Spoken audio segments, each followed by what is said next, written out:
On today's Buckeye Roast, we kick things off with the top games of the week, breaking down the matchups that will shape the playoff race. Then it's time for a way too early mock draft. Which Buckeyes are rising? We take a look. We'll also deep dive into the national conversation. Big Ten versus SEC. Is there a new clear king of college football? Or should the SEC still get some respect? And finally, can Ohio State send 2 players to New York for the Heisman ceremony? We will make the case. I'm Chris Drew, and I'm filling in for Q. And we have special guest Tyler McCormick joining us right here on the Buckeye Roast on Dead Air Sports.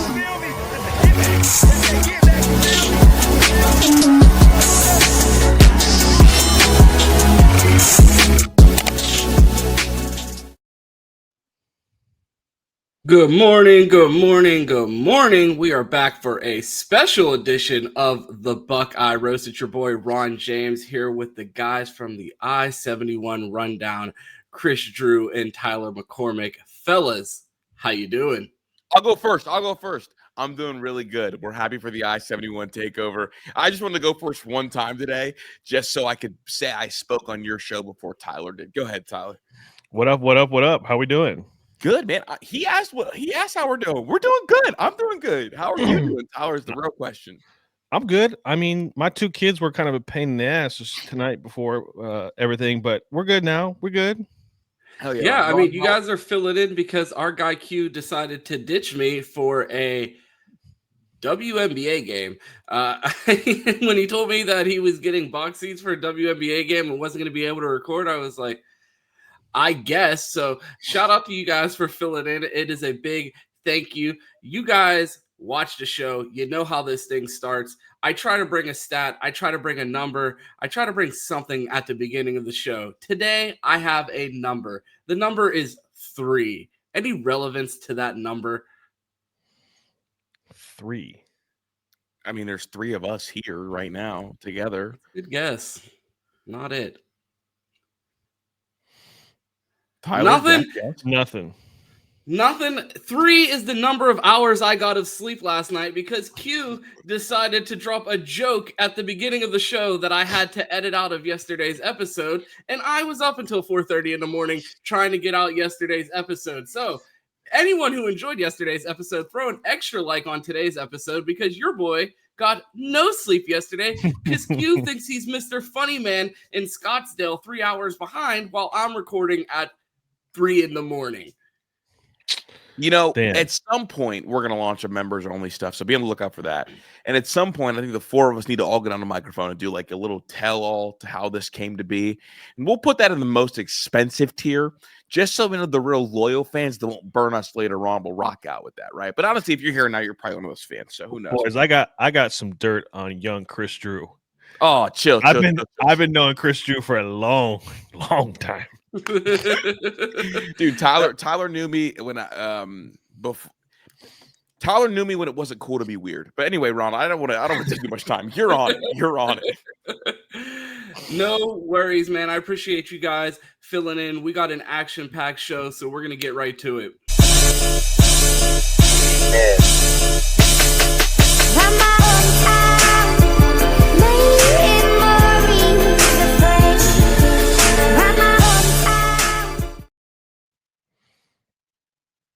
Topic of the day are the top games of the week. We have a loaded slate of games in college football this weekend, and I wanted to get your guys' thoughts on what games you guys are most excited about and some of your expectations for some of these games. The graphics up there on the screen. You got Georgia at Tennessee. You have Texas A&M, Notre Dame, Vanderbilt, South Carolina. Way too high. Shout out to whoever made this graphic, I guess. South Florida, Miami, the battle for the second best team in Florida. Pitt, West Virginia. Now, that's a kind of ball knower take at number 5. I don't know if you guys have seen the jokes online with Pitt and West Virginia beefing with each other. I mean, they have been brutal, and they've been trying to remind people why this is one of the most forgotten and best rivalries in college football. You're getting that in week 3. I would absolutely encourage anyone to check that one out. Clemson, Georgia Tech, Duke, Tulane. I don't know why that's on here.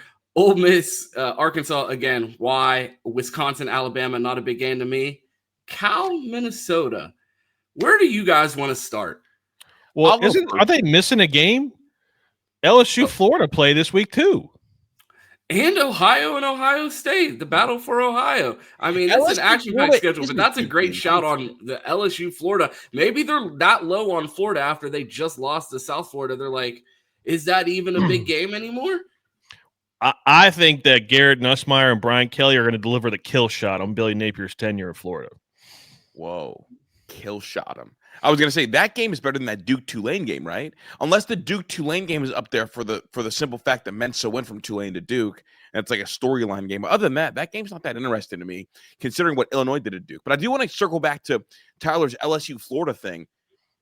Do you think Billy is the first coach to go this year? And if so, will this weekend kind of define his tenure? My bad, Ron. I didn't cut in like that. No, I don't think Billy's getting fired. Like I think they were dead ass when they came out and said he's our guy. They're gonna ride this through the Lagway experience. They'll fire him after next year if it stinks. I really think they're committed to going down with this ship. They're gonna use the excuse of we've had the back-to-back hardest schedules in the history of college football if you go by ESPN's inflated rankings of the SEC. So I think between the talent that he's been able to amass at that university and the fact that he's tied to a 5-star quarterback, unless DJ Lagway goes out there and stinks it up, I think DJ Lagway, the university is not only going to have to sour on Billy Napier, they're going to have to sour on Billy Napier to a point that they are ready to see Lagway go as well. So it has to get to a point that they are comfortable seeing Lagway leave, and he's going to have to put out enough bad film for them to be comfortable firing Billy Napier, or I think they're letting him ride it out through the whole Lagway tenure. Yeah, I mean, I'm not saying he's going to get fired this year. I mean, the middle of this year. But this is the game where I think it signifies like he doesn't have it. He can't do it. It's never going to happen because this team is this. We thought this team was talented. I mean, Chris was championing this team a lot, and I kind of believed him. It's not. I don't think Chris was the only one either. But at night in Baton Rouge, it gets real weird down there, and the momentum that Florida doesn't have. It depends what it looks like, right? I'm talking about if they get blown out, which I think could happen. It's going to signify the beginning of the end. That's fair. On my front, dog. Like I think the Billy Napier is ass thing is just wet concrete, and I think this test, if they don't look like they belong, is another like kind of once it hardens. Okay, we already know the concrete's going to be hard. We already know Billy Napier is not the guy for this program. I think this is like the flamethrower on top of it to kind of cement it. So we'll see kind of how that goes. But I guess like to your point, Ron, and you're more insightful on the whole Texas thing and like what Billy Napier means to Lagway. My stance from an outsider is, how are you the head coach of Florida and you get to waste top 10 pick AR and then you're going to go waste potentially first round talent DJ Lagway? Is I think kind of my stance on it. I mean, did he waste top 10 pick or was he just such a physical specimen that people, I mean, anyone that watched Anthony Richardson, I don't know like how anyone that's not a Florida fan watched Anthony Richardson and was like, I'd want him to be my franchise quarterback. Like, I don't know about you. I was never like, he wasn't like, yes, is he a freak athlete? Absolutely. But is he like some exceptional athlete that's going to take over the NFL that you have to ignore the fact that he had more tackles than touchdown passes through 4 games last year? Well, wait. Here's my pushback to that. If he was in a Lane Kiffin offense, how much better do you think he would have been in college? Not much better because he's not a good quarterback. No. He's not a good quarterback. He's not a good quarterback, but neither is Matt Corral. And Matt Corral was a better college player than Anthony Richardson. He shouldn't have been. Right? Like, we can all agree. Like AR is a better player and should have been a better quarterback than Matt Corral, right? Yeah, but he also like shoots rap videos at gas stations. Like he's not fucking serious. Like that's what I'm saying. Like we're pretending like we don't know who Anthony Richardson is. We know who he is, but we can also acknowledge that Florida didn't maximize him or do anything to maximize him, right? He went as a first-round pick, and he's a gas station rapper. You're yes, right. They maximized him. Like, no, they didn't. He's better than Matt Corral, dude. I don't care. Chris, I don't care.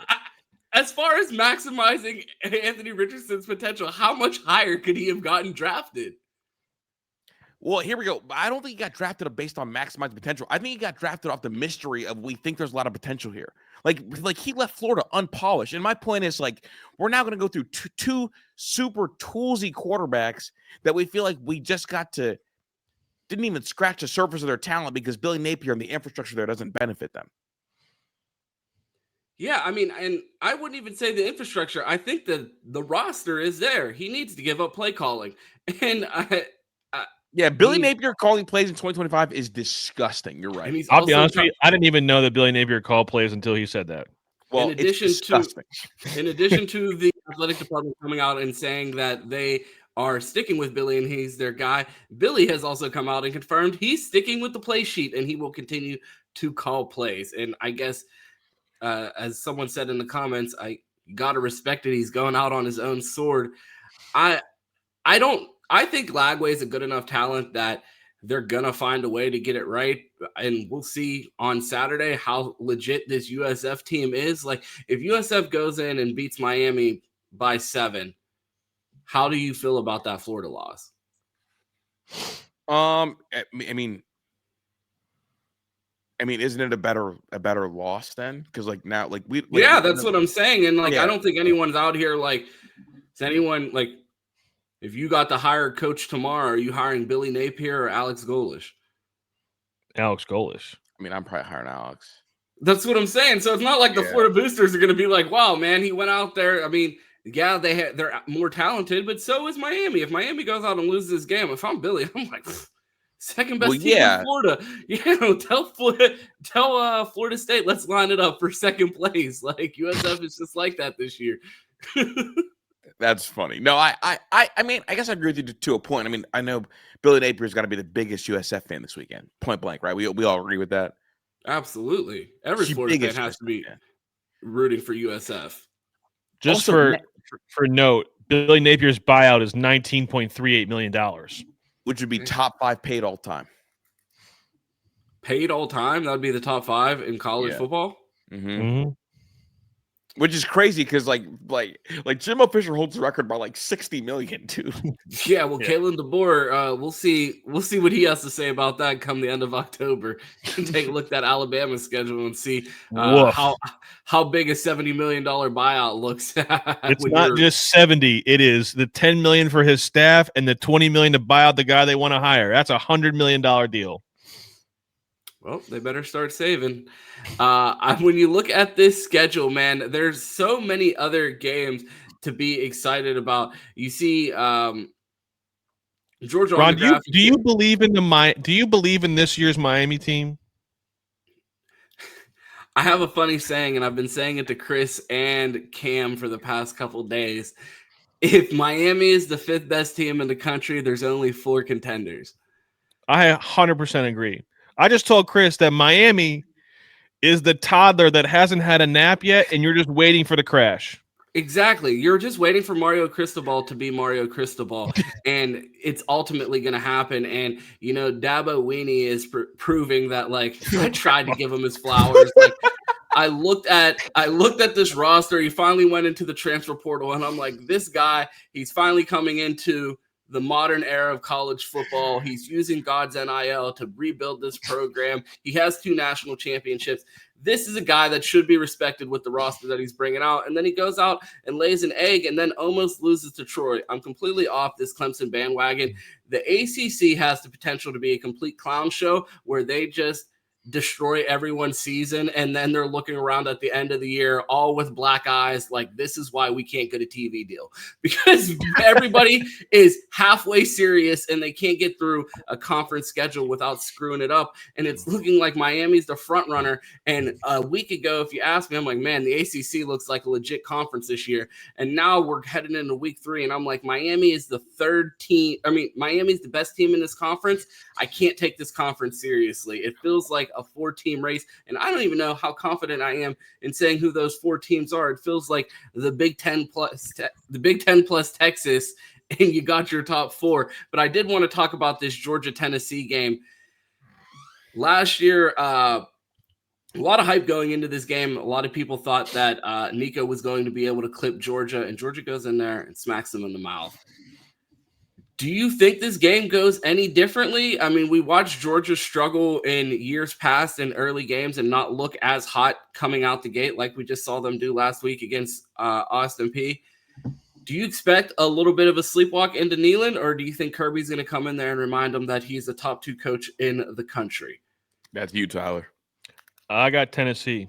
I think Tennessee is going to win the game.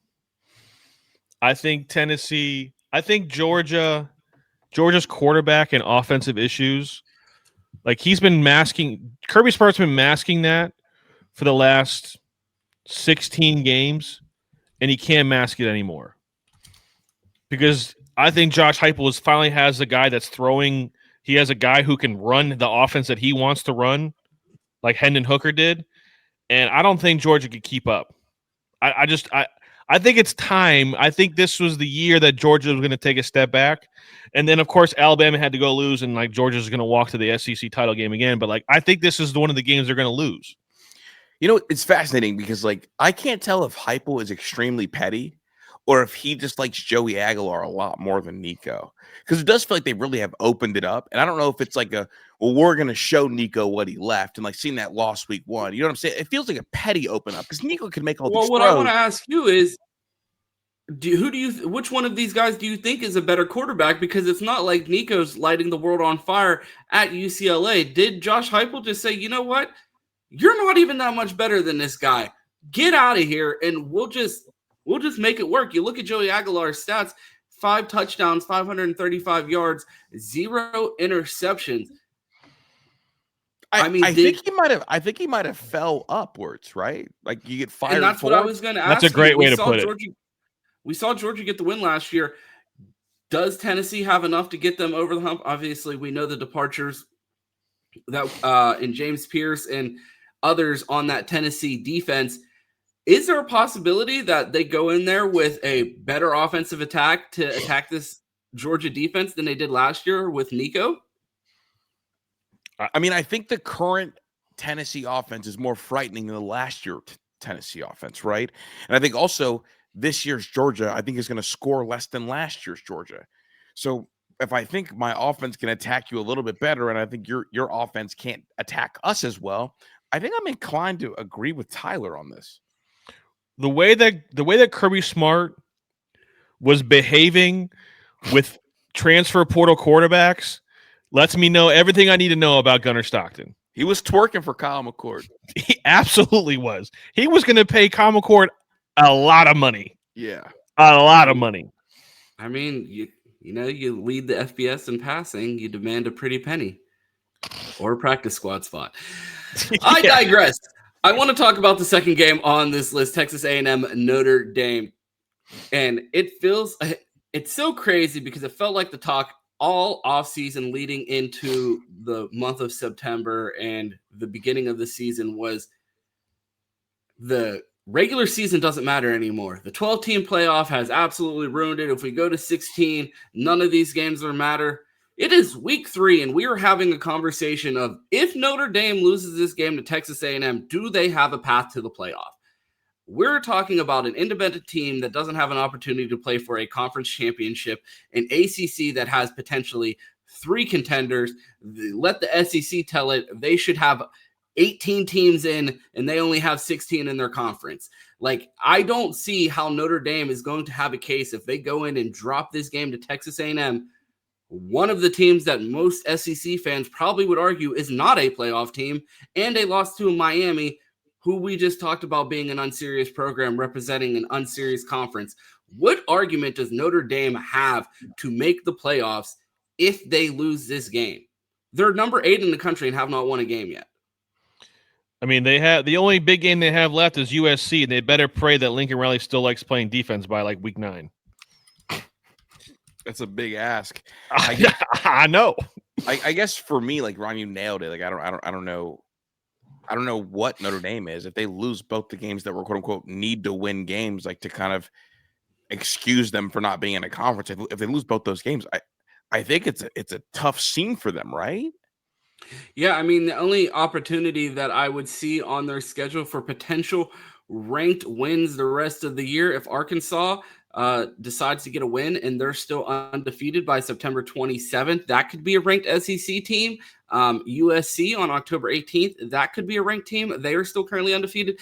And Pitt, undefeated right now in the ACC, likely going to beat West Virginia this week. West Virginia just lost to Ohio, but who knows? It's a rivalry game. But it feels like Notre Dame does not have a path to the playoff if they drop this game.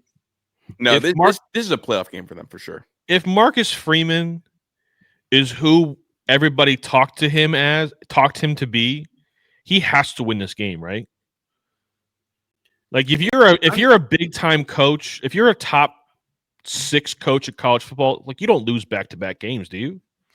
I mean, you let Brian Kelly put his feet on the desk for almost a decade there. I mean, you come to me about losing 2 games in my 3rd year there, I'm going to laugh in your face. Like, you let Brian Kelly stick around here as long as he wanted, and I just took you to a national championship last year. I'm going to tell them back off. Like, well, I guess it's like firing versus like where do you rank him amongst like the really good I'm not talking about firing. I'm just talking about like if who people thought he is at coming off of a national championship game appearance, like he's got to win this game. Like, if you lose, figure out go ahead. I guess I would flip the question and ask who, if Marcus Freeman were to lose this game, who are you moving him then behind? Like, did you have Marcus Freeman going into this game ahead of Dan Lanning? I know Chris doesn't. Well, I guess I have him ahead of James Franklin right now, and I might push him back depending on James Franklin loses this game all the time. All the time. You're right. That's a good point. And James Franklin he just beat James Franklin in the playoffs. Like, that's what I'm saying. Like, so you're already right, big dog. I threw him the towel. I'm like towel, Ron. Damn. You know what I mean? Like, I'm looking at this list of teams like Mario Cristobal. Like, you're not moving. You think Mario if Notre Dame loses this game, does Mario Cristobal move ahead of him? Okay, wait. What if I put Mike Elko ahead of him? I mean, Mike Elko's done what? Has he how many playoff wins? How many playoff appearances? But he's been at Duke for a minute though.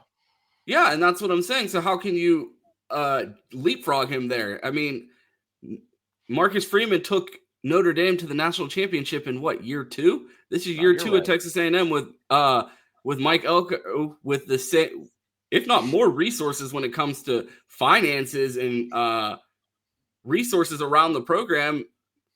If we're judging them fairly, if you're going to put Mike Elko ahead of Marcus Freeman, he needs to be in a national championship game. And we just said 6 minutes ago that Texas A&M isn't going to be a playoff win. Yeah, no, honestly, I was just hating way too hard because blood plates on his hairline. I got Marcus Freeman's the top 6 coach in America. Win or loss here. Yeah, I think highly enough of him that I don't think they're going to lose this game. I think that's kind of where I'm at. Who are you picking, Ron? In this game? Yeah. I haven't watched much Texas A&M. If I'm completely honest with you, I've not been impressed with Notre Dame at all this year. They've only played 1 game. Yeah, I know. Lost to Miami in Miami. And they didn't look impressive in that game. When they named CJ Carr the quarterback, I instantly lowered my expectations for this team. I wasn't high on him as a prospect. The fact that the battle went as long as it did worried me. He did not play well during fall camp. He goes out there, shows flashes, but it doesn't feel like he's a guy that's going to be ready to lead a national championship squad in year 1 as a starter. I don't know. I'm picking Notre Dame because I believe Marcus Freeman is smart enough that he won't make the same mistake twice, and Jeremiah Love's going to touch the ball 25 times. Do you think he wasn't touching the ball that much in that game because it was just a failure in play calling, or do you think that they were realizing something about their offensive line? I think it's a failure in play calling because if they do realize something about their offensive line, you throw the ball to them. Like the fact that like in slippery, wet conditions, Jeremiah Love, there were 2 other running backs that had more touches than him on the other team. To me, it feels like a mishap in every way. Just like almost falling in love with what you saw from CJ Carr. If Jeremiah Love doesn't touch the ball 20 times, then Marcus Freeman should be moved out of the top 6 coaches because that's incompetence. It makes no sense. He's the best running back in college football and the best player on their team. Anytime I hear someone say the best any position in college football, my ears instantly perk up. I'm like, well, what about a Buckeye? And then I think about our room, and it's like, no, I'm not there. No argument there. We'll get there. We'll talk about no argument there. One last game I wanted to talk about on this list. Chris, the floor is yours. Number 6. What are your thoughts going into this game? They rest Haynes King for this big matchup. Are you worried about a nagging injury, or do your Yellow Jackets get it done? No, dude, Haynes King wakes up every morning with pain all over his body for the simple fact that he just is a real war daddy, and they treat him like a pitcher. It's like, okay, we didn't need him for the game yesterday. We're going to give him an off day because we know every time Haynes King goes out there, he is going to put his body through it, and he does not know how to play without putting his body through it. Gave him a rest day. He's fine. He's healthy. And additionally, I saw Georgia Tech play him last year when he couldn't throw the football, Ron, and they went and almost beat Georgia because not only is he the most important player to his team in all college football, he is also a top 5 running back in the ACC, and no one will say it because he's white. But I was about to say, if Haynes King was black, would he be the Heisman frontrunner? Absolutely. Right now, for shit, sure. I mean, he's legitimately 6'4", and he's going to run a 4.35, 4.4 probably. Like, he's that kind of athlete. He just has some really big eyes and a really unappealing look, so people don't really see it with him. Bro, he looks like a Manning, and that's why people think that he can't run because he has those big, he looks lost. He looks like he speaks with he should have a piece of straw in his mouth, like when he talks. And you don't expect him to go out there and be looking like value time. I'm not even going to call him Lamar Jackson, but he's out there just hooping. I would say he looks like value time JT Barrett out there for Georgia Tech. I mean, what's my nickname for him? Tech Tebow. Like out there, that's the Tech Tebow. And then additionally, I'll go a step further. Like if someone were to, if I was going to go up to the pearly gates and I was going to go in there and God was like, "What is your one question? I'll give you the perfect answer to." And I said, "God, I just want to know who Haynes King's parents are." And if they got to me, well, there was a sweetheart that Peyton Manning had in Tennessee and got her pregnant and ended up being Haynes, I'd be like, makes sense. It wouldn't be Peyton Manning's love child. It'd be Grandpa Archie's because we saw Peyton run. He can't run like that. Okay, it could have been Coop's kid. No, it's Archie. It's old man Archie got busy 20 years ago. Old man Archie was not getting busy 20 years ago. Now he was old head. There are drugs for that. No, back to the basics. This is all allegedly I'm being a comedian. I really do think Troy's number 1 running back went for 5 yards a carry against Clemson. This Clemson D-line is greatly over-exaggerated, and with a week of rest, you are resting Haynes King and telling Haynes King, get ready for Clemson, because that is why you are here. I like Georgia Tech in this game in a big way, and would you call him Dabo Weenie? I can't wait to hear his post game and hear the scoring on that. I put out my tier list after week 2. And Clemson falls in the tier of we were lied to, they stink. We were lied to. We were told that Clemson was supposed to be good, and they stink. Mm-hmm. No, I think they're frauds. But it's also like, what does that say about LSU, though? And if Garrett Riley had any sort of intelligence, he would be on the first plane out of there at the end of the season. Yeah, I mean, him replacing Bobo is a scary thing for me. Into yeah, we don't want to see Georgia get a real offense. That would be terrifying for the sport. But I did want to pivot. Chris, is it ever too early for a way too early mock draft? Never. I'll look at a 2027 mock draft. I don't give a damn. I'm sick. I'm the problem.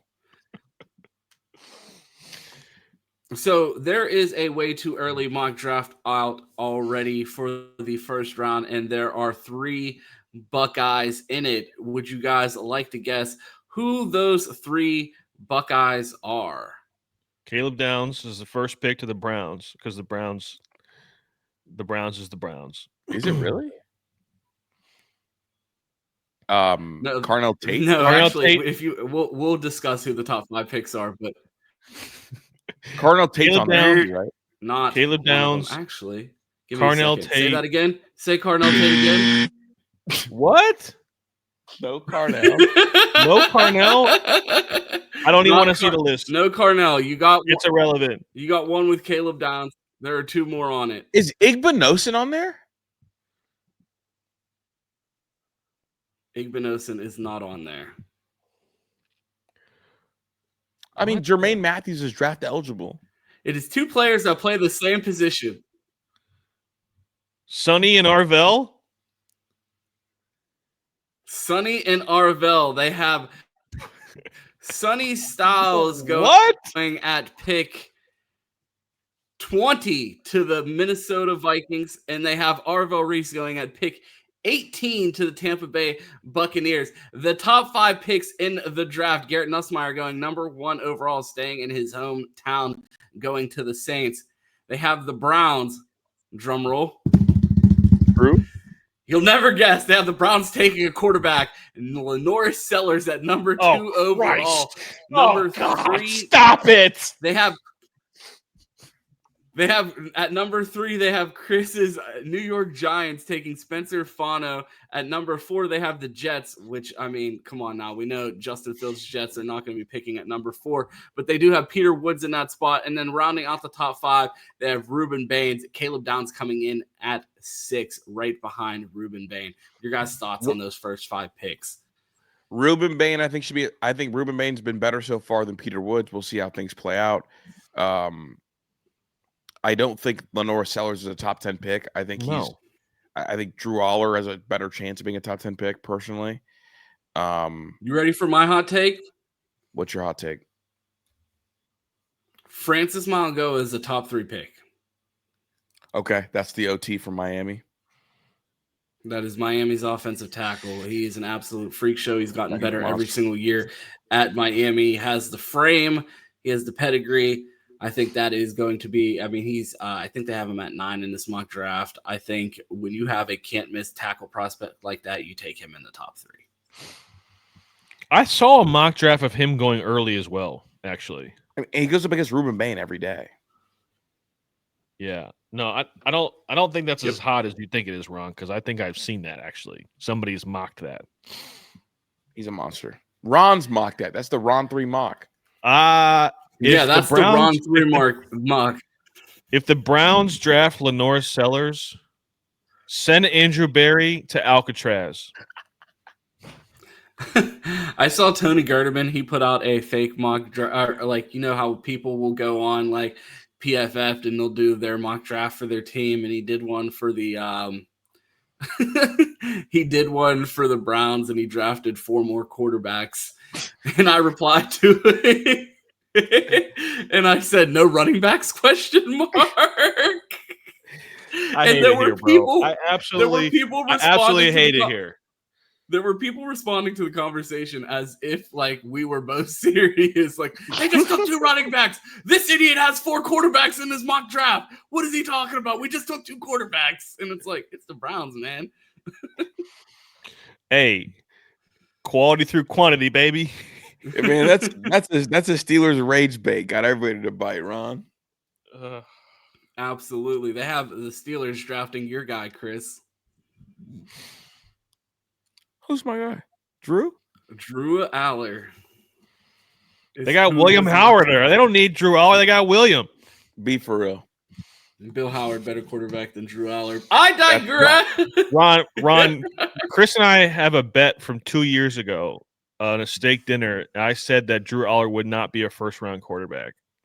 Who will have more touchdown passes by the end? Who will have more touchdown passes in the NFL by 2027, Drew Aller or Will Howard? Drew. Will Howard's going to be coaching by 2027. All due respect to the national champion. That is crazy. I'm taking Will Howard. Listen, I saw the Pittsburgh Steelers drag 2 gloves, small-handed Kenny Pickett to the playoffs. Will Howard can take. They can take the Steelers to the playoffs. You're going to diss your team like that, Ron? Damn, couldn't be my team. That was a compliment. Your team was just picking at 3 in the mock draft. What are you talking about? Couldn't be your team. It absolutely could be your team. Your team is a dumpster fire. You're about to bench Russell Wilson to play Jackson Dart. What are you talking about? That's the future. All right, chill on my team. Next topic. I mean, all right. I mean, Y'all were insulting each other, and I caught a nasty. Not everybody can insulting. be blessed and have a franchise quarterback. You know, not everybody can be blessed and see the great Eli Manning win back to back. Listen, but Ron and I's team both have geriatric quarterbacks. I had the better quarterback in that draft. No, you didn't. You absolutely did not. I absolutely did. You did not. Bro, this is not a Ron and Chris fight right now, dude. Wait, time out. No. Tyler, you're going to settle this. Best quarterback in the Phillip Rivers, Eli Manning, Ben Roethlisberger draft. Oh, man. Now, keep in mind, before you answer, only one of them won 2 Super Bowl MVPs. First of all, he closed his eyes and won one of them. That didn't. One of them can't count. Man, that's such a great question. Who would I rather have on my team? That's not what he fucking asked. No, I said who had the better career out of the 3 quarterbacks in that draft? Let us know in the chat. In that draft, who was the best quarterback? Who had the best NFL career? Eli Manning, Ben Roethlisberger, or Phillip Rivers? Ben Roethlisberger had the better team for the majority of the years. Eli had the higher highs. How? And Phillip Rivers had more sex. Are we sure? He's got like 13 kids. Not. Next topic, bro. Next topic. What was that, Ron? Next topic. What? Oh, I mean.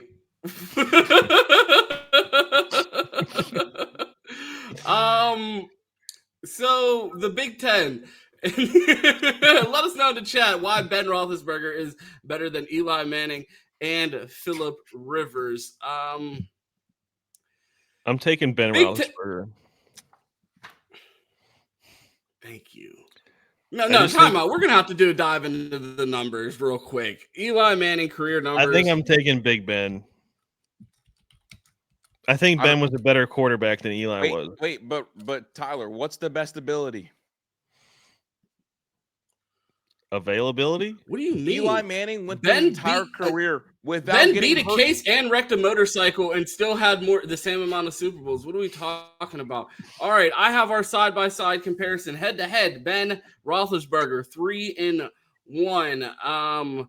Ben, more yards average per game, or 1 per game. He has a better record as a quarterback, a higher completion percentage, more passing yards per attempt, more passing yards per game, more passing touchdowns overall. He does have, oh, look at that, less interceptions. He has a better QBR. He has a better rushing attempt rate, better rushing yards, more rushing touchdowns, and over 1,000 more fantasy points. Same amount of championships and 2 more Pro Bowls. So now these Super Bowl MVPs.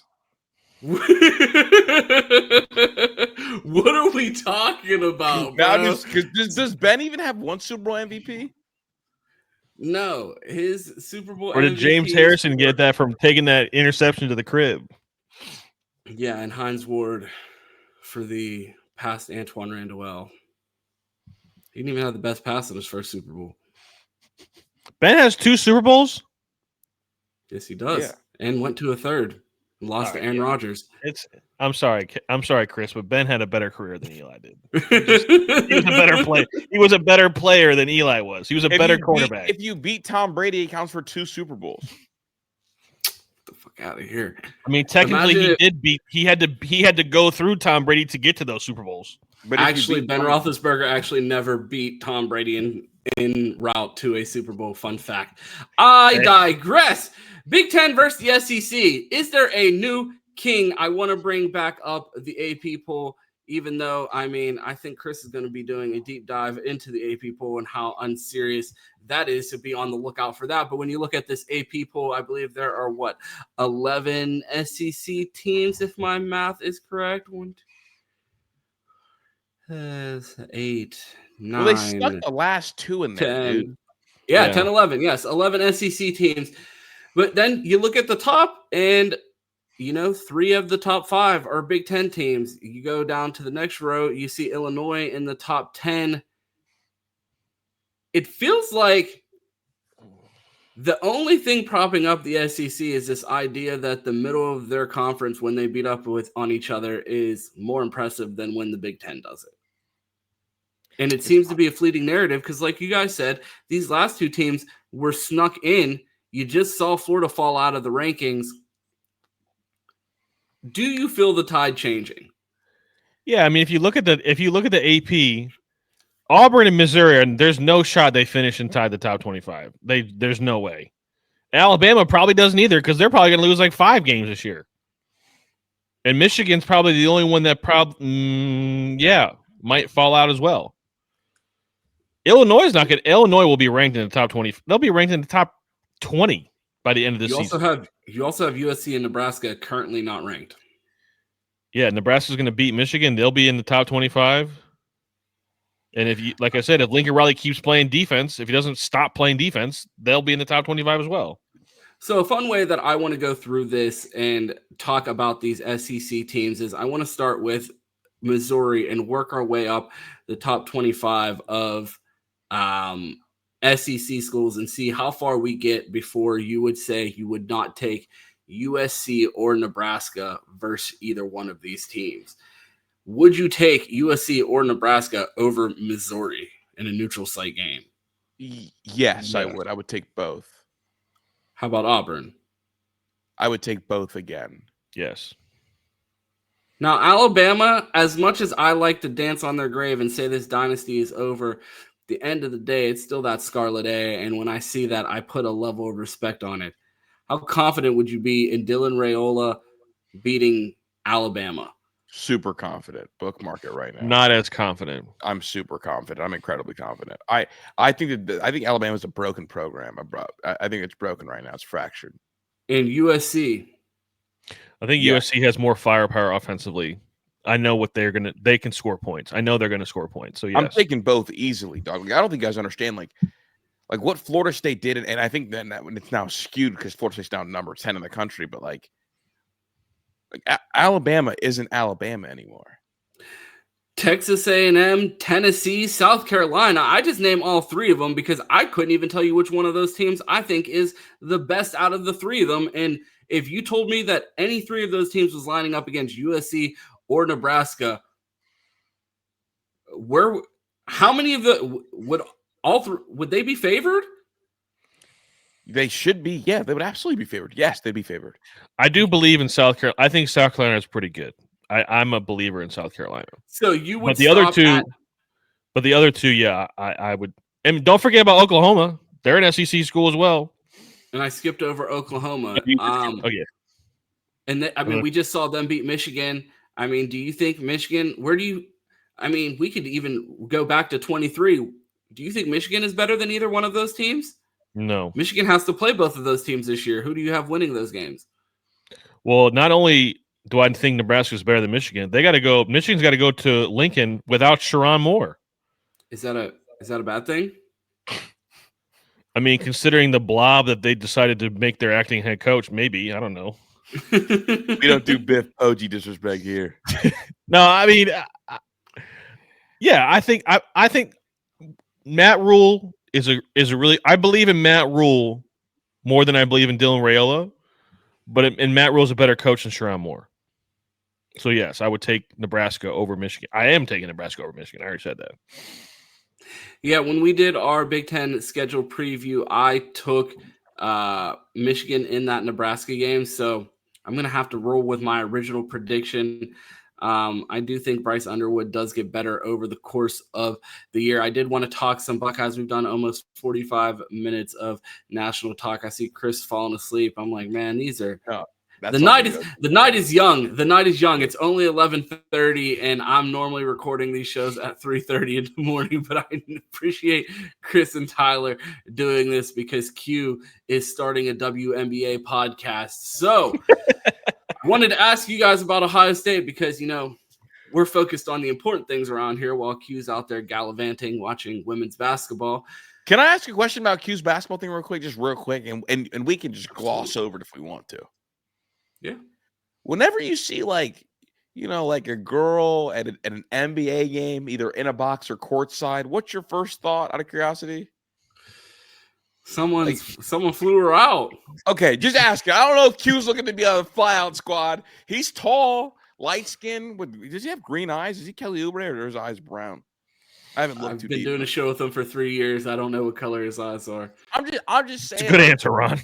The WNBA girls are looking at him like a piece of meat. I mean, we heard Michael Porter Jr. You know what? We can go back to the show. Yeah, let's talk about Ohio State football.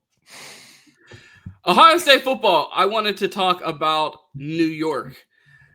Do the Buckeyes have an opportunity to potentially send 2 people to New York? We've seen the Buckeyes do it in years past. It feels like with the offensive firepower that we expect to have this season, Caleb Downs has been consistently showing up on Heisman rankings. Is this a year where the Buckeyes could potentially send multiple players to New York? Yeah, I mean, realistically, the realest shot is Julian and Jeremiah go together. That's the most realistic. Who would you want to see win if they both went? Jeremiah. See, I want Jeremiah to get it, but this idea of Ryan Day getting a Heisman for his quarterback, like I feel like Ryan Day wants to beat Michigan, but I guarantee if you gave him some truth serum, he wants a Heisman for his quarterback. Yeah, but I think Jeremiah Smith could be the greatest college football player of all time. He's that good at football. I can't even argue because I think so too. I think he's chosen as hell. And a Heisman, a Biletnikoff, all of it. Bring it all. I would vote him for president. Like I don't like. I think he's legitimate. I think he's perfect. I mean, the best receiver we've seen in the modern era of college football is Julio Jones, correct? Or Calvin. But like he wasn't I guess he wasn't as mainstream because he played at Georgia Tech and they only threw him. Is that when they threw the ball? Yeah, they threw the ball then. Okay. I mean, yeah, I think Megatron is a different, but it wasn't as prominent. It wasn't right away. Julio Jones was good as a freshman. Yeah. Correct. Well, here I want to ask you: was Corey Dennis was on that team? Correct. No. He played with Darren. He played with Darren Waller. Yeah, he was with Darren Waller in 14 when Ohio State won the Natty. He was a corner / receiver on that team. Okay, and he's the one better wide receiver duo: Jeremiah Smith and Carnell Tate, or Corey Dennis and Darren Waller. The floor is yours, Chris. Give me the exciting whites, Corey Dennis. Hey, now look, Darren Waller and Smelter were crazy. Smelter tore his ACL and it was a thing, but obviously, that was a satire question. But I feel like there's a small portion of Georgia Tech fans listen to me, and they come after me if I fuck something up there. Let me get it right. Shout out Corey though, man. Shout out Corey Dennis, a big reason why Julian Sayin is here. Ryan Day's going to have plenty of opportunities to have quarterbacks go to New York and win a Heisman. He's only going to have one Jeremiah Smith. Fair. But see, again, we've said this. I mean, how many times did we say we're not going to see another Dwayne, and then we get a Justin, and then we're never going to get another Justin, and then we get a CJ? It's all right, well, we're never going to get another pairing like Chris and Garrett. Oh, we're never going to see a wide receiver room like Chris, Garrett, and JSN. Oh, we're never going to get another Jeremiah. We're never going to. They just told me we were never going to see another Marv. All right, here we go. Let me ask you. And then Jeremiah is here. We still have Chris Henry Jr. in the pipeline. Well, let me ask you what's more likely. I'll ask you both. What's more likely? Tavian St. Clair being as good as Julian Sayin, or Chris Henry being as good as Jeremiah Smith? What's more likely? Since we want to fucking go there. Do it. Do it. Both of you do it. You know my answer. I know both of your answers. Let's do it. Let's go. It's... Yeah. All right. I'll give it to you. It's Tavian being Julian. It's Tavian being Julian. There we go. And that's the Tyler's point. Look, I hear you though. We're never supposed to see a Marv, but also we kind of knew the idea of what Jeremiah could be, right? Because here we go. Is what Jeremiah's doing shocking either of you? I'll start with Ron. No, I was the first person, and I want this noted. I dare you to find someone that said before me that Jeremiah Smith would be the #1 receiver in college football day one. I said it before. It was cool to say. He absolutely was. I want my flowers for it. I've been a knower of his talent for years before he got to Ohio State, and nothing that he's doing right now in college football surprises me, even as we have a conversation of, is he one of the greatest college football players ever? Ron said it to me off air on a phone before he enrolled. So Jeremiah Smith is going to have every record from the most impressive record book in college football in 3 years. But I mean, what are we talking about? It's so impressive that I feel like you look at the thumbnail for today's episode, it says the most underrated man in college football, and I will stand on it. When you're playing next to Jeremiah Smith, it makes Carnell Tate, who is easily, and here's another hot take that I'll double down on, I think Carnell Tate is wide receiver 1 in this draft. It makes Carnell Tate look human when he is an absolute alien as well, and I think Carnell Tate is the most underrated player in all of college football because he plays next to Jeremiah Smith. Chris made a good point to me. He goes, if you start as a wide receiver at Ohio State, you are automatically a first-round receiver.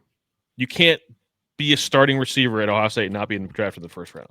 Yeah, that's like a prerequisite. My moment, like Chris always, you guys have like, you say, I'm ready to lie. Well, this is what I'm ready to lie about. They will not have this. Carnell and Jeremiah will not have the same numbers as Jamar Chase and Justin Jefferson because Julian Sayin is not Joe Burrow. Okay. But they're going to have the same level of impact. When we look back on this in 3 years from now, when they're both in the NFL, we're like, that was it. Those were the two best, the best duo we've seen. I can't co-sign it.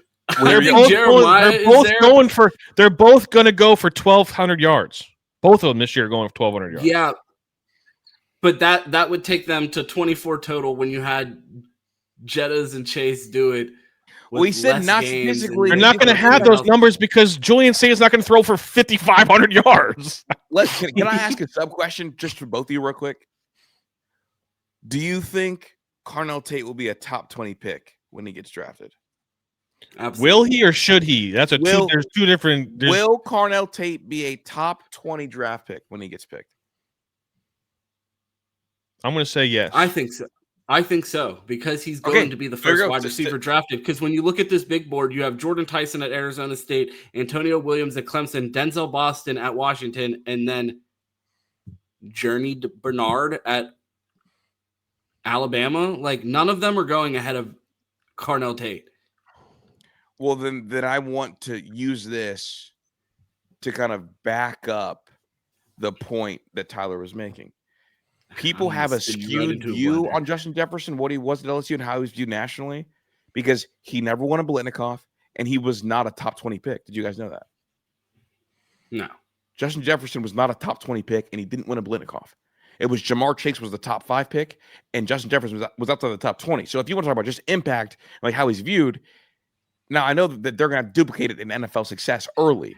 And I feel like that's the differentiator and why you can't put them in. You can't have this conversation as far as comparing those two because I feel like their impact it's enhanced by what they were able to do in the NFL immediately. It was enhanced by what Chase was able to do as a freshman. I don't know how you could even settle this even at the end of their career, because I feel like to even have a fair conversation about this, they're going to have to go do it in the NFL. And I'm not talking go do it at the level of go be great in the NFL. No, the two best wide receivers in the NFL. Because Chris, I will ask you this question. Garrett Wilson is amazing. That's your guy. Is he better than Jamar Chase or Justin Jefferson? Not yet. Is Carnell Tate better than Garrett Wilson? No, that's the easiest way that I deconstruct this conversation, because you have Garrett Wilson, and that is an elite player. He did it in college. He's doing it in the NFL, and he is still not Jamar Chase or Jettas. And no, Carnell Tate and Jeremiah could potentially be the number one wide receiver in the NFL and the best player. But I don't know if I'm ready to put, and maybe And maybe this is blasphemous to Carnell, and I'm Mr. SFE, but I'm just not ready to put him in the conversation with Jettas and Chase yet until I see it in the NFL. Yeah, that's fair. I guess like if we're just looking at the scope of LSU, people the reason he wasn't a top 20 pick is people didn't think he could be a number one or had questions about that because we never saw him asked to be number one, so he was able to take off in the league. Yeah. So honestly, I think a better comparison is Neighbors and Brian Thomas. I think that's the better LSU comparison. I don't even think it's a comparison. Are they better than Jalen Waddle and Devontae Smith? Wait, you don't think that's a comparison in terms of impact in college? Those two? No, Jeremiah and Carnell just won a national championship. Well, yeah, but wait a second. Malik Neighbors and Brian Thomas were unbelievable at LSU. They did not win a natty because of them. No, but what I'm saying, I think that's a way easier decision for me. I think both of these are easy choices. I wouldn't compare them to Jettas and Chase, but I'm absolutely taking Jeremiah and Carnell over. Yeah, I'm saying I think they're comparable to that duo. Yeah, I think that's a way closer comparison in my opinion. Yeah, because that duo was also absurd at LSU. Absurd. If you drop those two receivers off last year in Columbus and you take away Jeremiah Smith and Carnell Tate, they still win the natty. And a lot of people feel like Malik Neighbors got robbed of Biletnikoff, and Brian Thomas had a ridiculous Brian Thomas is a first round fantasy draft pick in everybody's draft this year, and so is Malik Neighbors, and those two guys are sophomores in the league. So you have you have three pairings there that we talked about, the two LSU pairings, Carnell and before you do it, I only compare it to LSU receivers because I don't like to have Garrett Wilson in these conversations because I'm not fair and I'm unbiased and I'm unrealistic. What about Devontae Smith and Jalen Waddle? Fuck them. Yeah, I'm taking Jeremiah. Devontae Smith won the Heisman that year. Devontae Smith, if I hit him with a shopping cart, he would get hurt. He's a pedestrian. Here's my thing, and here's the other grouping that I wanted to make this interesting. I want you to rank these four pairings because I'd like to do a little Ohio State butterfly effect here. The duo that we never got to see. Marv and JSN in year two. Year three JSN, year two Marv. What does that look like if they're healthy together? We watched JSN the year before put up 1,600 yards, and then Marv do what he did the next year. People always talk about what if Marv doesn't get hurt in that Georgia game? I'm like, what if Ryan Day had a fucking kicker and his first round wide receiver wasn't hurt to start that game? We run them off the field, and how are people talking about Kirby if JSN plays in that game and we go out there and smack the fuck out of Georgia in that game? Because they had nothing for Marv until he was out of that game. I hate this because I think still Jeremiah and Carnell. I think the best pairing, though, I think the pairing of Garrett Wilson and JSN is better than the pairing of JSN and Marv, no matter what year Marv is. I also agree with that. You know how I feel about, where I rank JSN. I mean, I think JSN was a better Ohio State receiver than Marv, and I also think that Garrett Wilson was too. I feel like JSN his career, that year being cut short after what we saw in 1 year. You know how he was going to win the Heisman. Absolutely, and you know how the way I felt about Jeremiah coming out of high school is the way that I used to feel about JSN coming out of high school. I used to show people the tape of JSN and Julian Fleming, and I'd be like, they need to let me be a recruiting analyst because who the fuck thinks this kid is better than JSN? Everybody's telling me Julian Fleming's the number one wide receiver in the country. And I'm like, I don't see it. I've watched this kid at camp. I've watched his high school tape. I don't see it. And then you watch JSN catch 5 touchdowns in Cowboy Stadium in a Texas State championship game, and I'm like, this guy? Anybody? Dude, the run play that he made the corner fall in the playoffs. The run play. I don't know. No, I'm a big JSN guy as well. Yeah, so we went over. So do we have rankings from either one of you? I'll go Carnell and Jeremiah. So I'm taking the best. I'm taking the best receiver every time. Whatever combination, he's the best. So I'm taking Jeremiah. Then I would say G5 and JSN, and then Marv and JSN. Okay, I take G5 JSN first, Jeremiah Carnell second, and then the other one third. I will probably take I'm going with Jeremiah and Carnell, obviously, SFE over everything. I'm going Marv and JSN just because I would have liked to see what Marv provides as an X. Like I think the one thing about the pairing of Garrett and JSN, I think what makes them special and what makes them that much more of a weapon to whoever their X is the fact that they can play all three positions at the highest of levels. So I'd like to see imagine like a pairing of like a Garrett Wilson. And I feel like you're getting I feel like Carnell's not as shifty, and I hear this a lot about Carnell. Oh, he's not a burner. Remember this episode.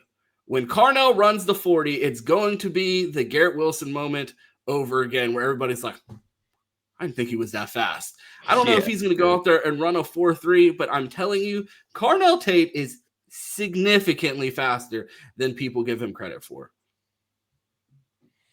Noted. A couple other things before we get out of here. I only have a few more things. I appreciate you guys sticking with me through this long show and a late night. We're an hour into the show. If you're still watching, make sure you smash that like button. We appreciate everybody tuning in here over at Dead Air Sports. A big thank you to the guys from I-71 Rundown, Chris Drew and Tyler McCormick joining me today while Q is doing some sidelines reporting for the WNBA tonight. I wanted to pivot back into the show notes we already talked about that. Do you buy the trap game stuff with this Ohio game? I wouldn't really call it a trap game given that the Buckeyes are favored by 30, but I do buy the idea that this Ohio matchup is probably going to be better competition than we see from some bottom tier Big Ten teams. I absolutely would take Ohio over Northwestern and Purdue. I think both of those teams are some of the worst teams in all of college football. Ohio is not. They're going to compete for a MAC championship this year. So while I don't believe it's a trap game in the sense that Ohio State could potentially lose, I do think this is a game that is going to be another checkpoint along the way and a test for the Buckeyes. What are your thoughts about this Ohio's team coming into Columbus this weekend? Ryan Day doesn't happen to Ryan Day. Because Ryan Day's an NFL guy, and it's on to the next game. It's the next scheme. It's the next opponent. They're just blind faces. And the only team that he views that's not blind faces is the team up north. This is just the way that those guys operate. We're gonna punt one time in the first quarter. People are gonna freak out. We're gonna win by 40. Yeah, I think they cover. The way that Ryan Day is looking, the way he talks, the way he sounds, the way the way he's carrying himself, like this guy he's the most dialed he's ever been. Yeah. Do you buy the trap game thing, Ron, or nah? Not at all. I agree with you. I'm in the same boat. I believe the Buckeyes cover here, but when they do cover, I'm hedging in the sense that I think Ohio's a good team. Ohio State's just gonna. That's what Ohio State's going to do this year, beat good teams. And I think they do cover against Ohio. I don't think the fact that if the Buckeyes go out here and win 43-3, I don't think that says anything about the level of competition that Ohio is. I think they're a good team, and it's going to be a good preview of this Washington game because they're going to face a running quarterback. Against Ohio's quarterback has run for 1,000 yards last year, 160 yards so far this season, and then you have Desmond Williams that they're going to be playing at Washington the following week, a guy that can scramble and get out of the pocket and make plays, a first-round wide receiver, like a potential first-round wide receiver on his team that's going to challenge the Buckeyes. So I think it is a good test for the Buckeyes going into that Washington game, but I don't believe it falls in that trap game category. On a side note of the just the scheming and there's blank faces, we just watched Matt Patricia run a corner blitz against Grambling State. He does not care what the other team is, who they are. They're just gonna scheme it up and they're gonna beat them. Whatever OU does badly, they're gonna exploit it, and it doesn't matter. It could be anybody. This is just how they operate. Setting a corner blitz against Grambling State was the most diabolical thing I've ever seen. Yeah, bro, he's crazy. You're right. He's crazy for that. That was so rude and disrespectful and unnecessary, and he did it anyways.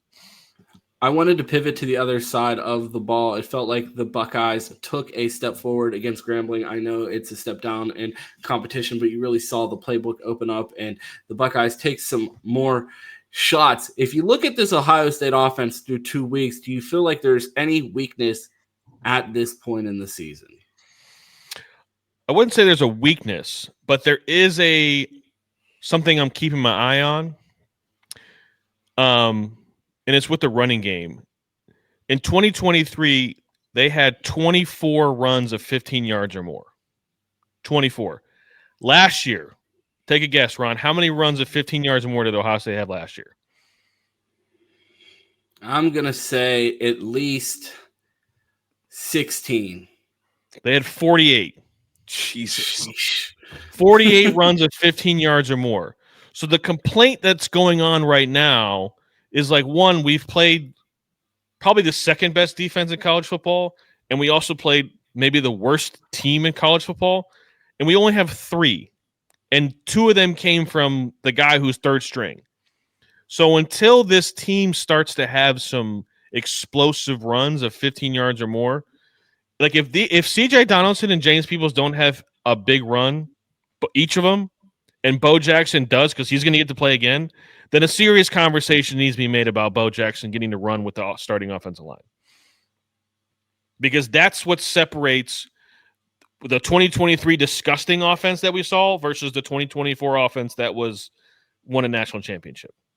Chris, I see you smirking over there because this is a narrative that I have been pushing for weeks, if not months now, and I blame Juck because Juck's the first person to validate it for me and tell me, keep going.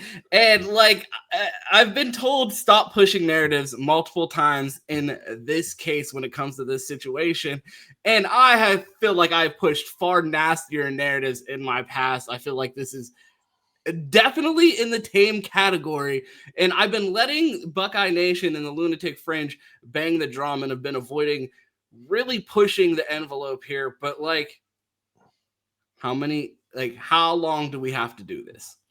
I am a Peoples guy over Donaldson, but I'm a Bo over everybody. And so I'm giving you flowers. Okay, we don't even have to discuss the Bo part. We don't have to have the debate. I'm saying like what you were Donaldson. Like you and I are both Bo guys, right? Yeah, I think we're both Bo guys, but I would so say like no, I'm just like staying true to who we were. Like your placeholder for Bo has been CJ. My placeholder for Bo was Peoples. I'm not gonna give up on Peoples yet, but we're both Bo guys at the end of it, right? We're both Bo guys, but I do feel like we differ on CJ Donaldson, where I think Bo adds an element to the offense that is missing.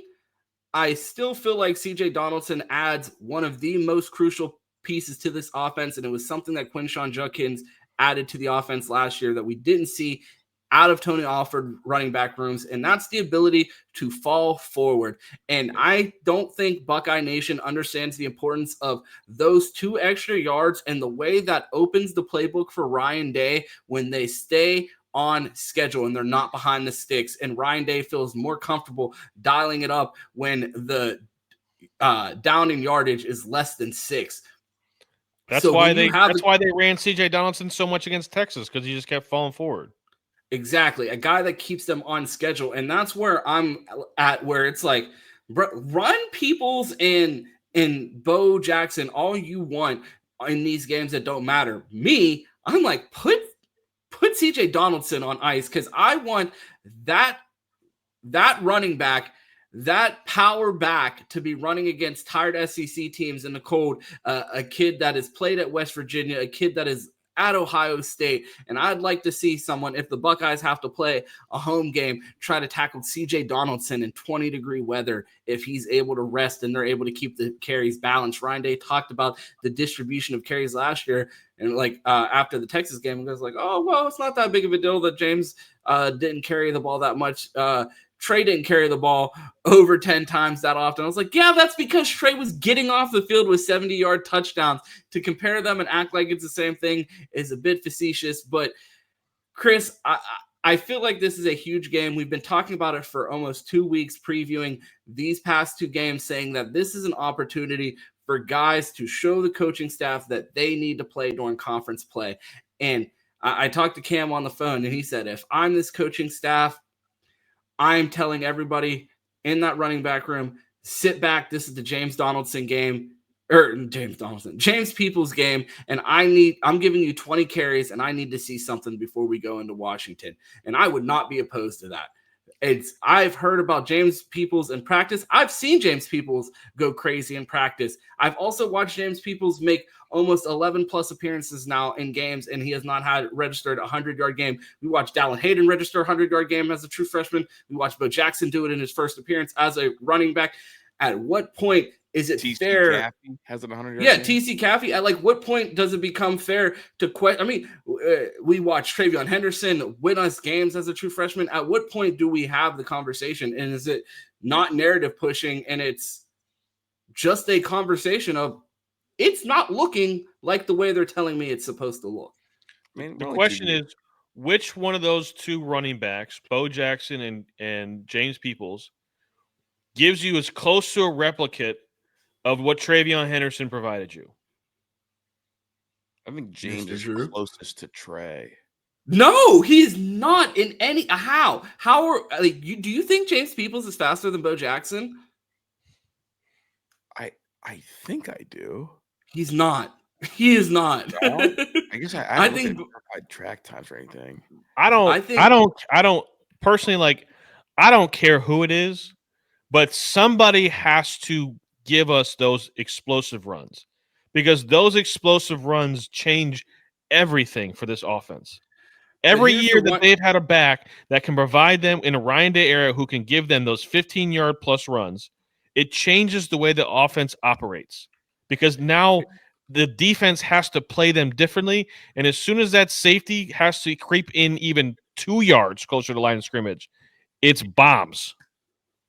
I do want to shoot the staff a little bit of bell, because they are clearly seeing something from James Peoples in practice that they believe in. They're clearly not seeing enough from Bo Jackson in practice that has them holding him back. We watched Travion Henderson have no issue getting on the field. We watched Denzel Burke start as a true freshman. We just saw Devin Sanchez play in the final minutes against Texas. We just watched Riley Pettijohn go crazy last week. Clearly, there's something that the staff sees in James Peoples, and I'm waiting to see it on film.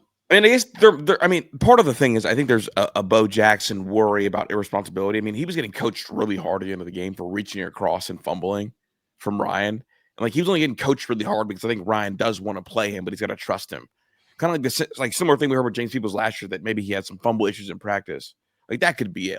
If you put the ball on the ground, if you put the ball on the ground twice during camp, Ryan's going to be freaking out. And Ryan coaching you that hard at the end of the game is because he wants to play you, but you're doing the things that showed up in practice that kind of gave him hesitancy, right? Because for corners and for linebackers, ball security isn't a thing that ever comes up. It'd be at the right spot at the right time. And those guys are clearly doing that. Yeah.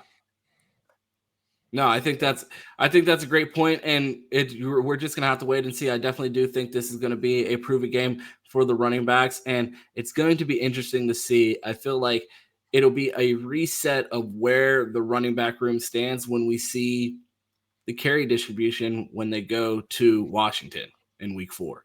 Yeah, we wanted to see I wanted to see the pass game kind of open up against Grambling. In this game, I want to see the offensive line maul OU, and I want to see the running backs. I want to see this running game, see what it can turn into. Absolutely. That is the last question that I had on the list. I appreciate you guys joining me for this episode of the Buckeye Roost while Q pursues his dream to be a WNBA sideline reporter. Shout out to my guy Q Peasky out there getting all the scoops on the plastic green objects flying through the sky. He's just feet on the ground. Saw Chris Drew doing some investigative journalism, and he said, you know what? I'm going to get my feet on the court and figure out what's going if I have to walk all the way down there myself. Fellas, let the people know where they could find you and when they can check out I-71 right here on Dead Air Sports.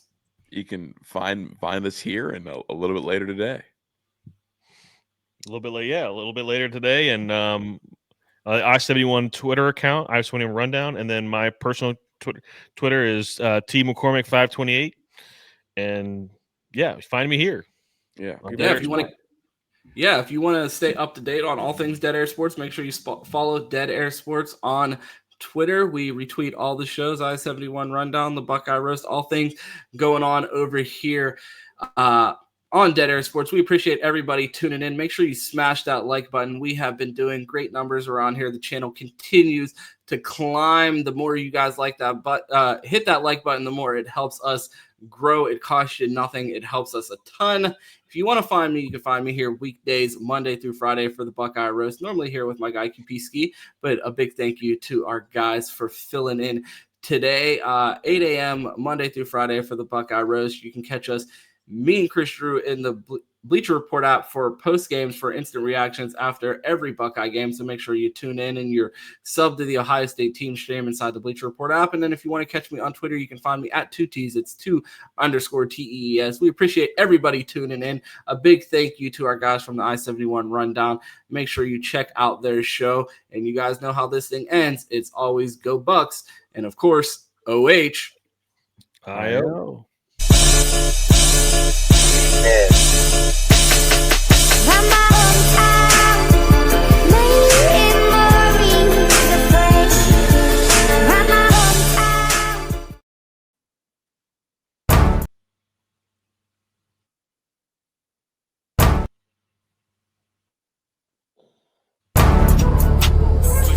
Example, when things get hard in life, you just keep swinging as hard as you can, you fight. That's our culture.